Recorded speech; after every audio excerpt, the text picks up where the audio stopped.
बिहार की राजनीति में रमजान के महीने में इफ्तार पार्टियों पर भी खूब सियासत चलती है।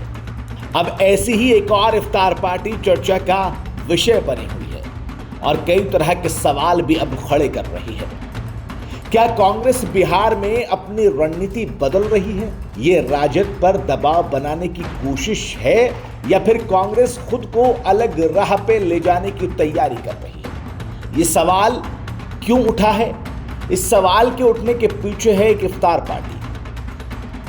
दरअसल पहले पवन खेड़ा ने 23 मार्च को पटना में बिहार प्रदेश कांग्रेस कमेटी के नेताओं संग एक प्रेस कॉन्फ्रेंस की थी, जिसमें उन्होंने कहा कि हमारा लक्ष्य कांग्रेस को राज्य में 1990 वाली स्थिति में लाना है।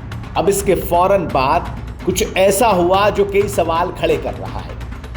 इसको जरा समझने की कोशिश कीजिएगा। दरअसल रमजान के दौरान बिहार में राजनीतिक दलों द्वारा दावत इफ्तार आयोजित करने की परंपरा इस साल भी ऐसे ही चल रही है। जदयू अध्यक्ष और बिहार के मुख्यमंत्री नीतीश कुमार ने 23 मार्च को इफ्तार पार्टी का आयोजन किया था।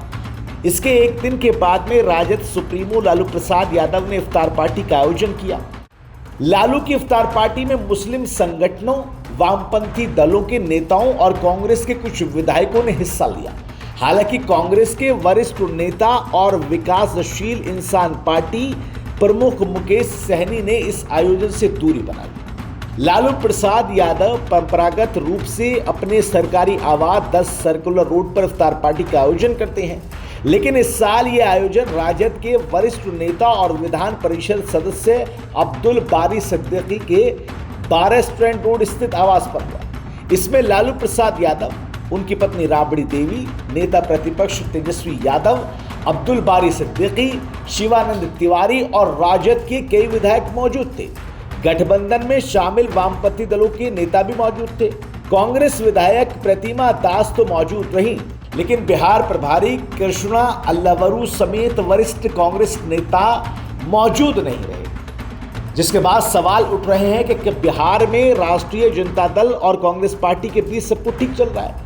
राजनीतिक विश्लेषकों का मानना है कि बिहार में महागठबंधन की राजनीति लंबे समय से लालू प्रसाद यादव के इर्द उर्द घूमती है।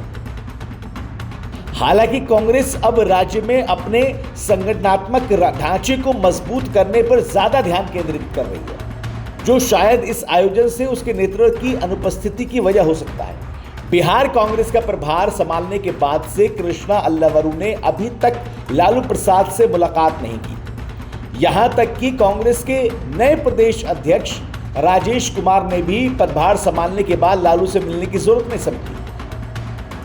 दोनों दलों के बीच संभावित टकराव का संकेत देता हुआ इस वक्त नजर आ रहा है। ऐसे में सवाल यह भी है कि क्या कांग्रेस अपनी रणनीति अलग बना रही है या फिर ये वो कोशिश है कि दोनों पार्टियां अलग अलग दलों में जाकर अपने अपने चुनाव लड़ेंगी। महागठबंधन टूटने वाला है।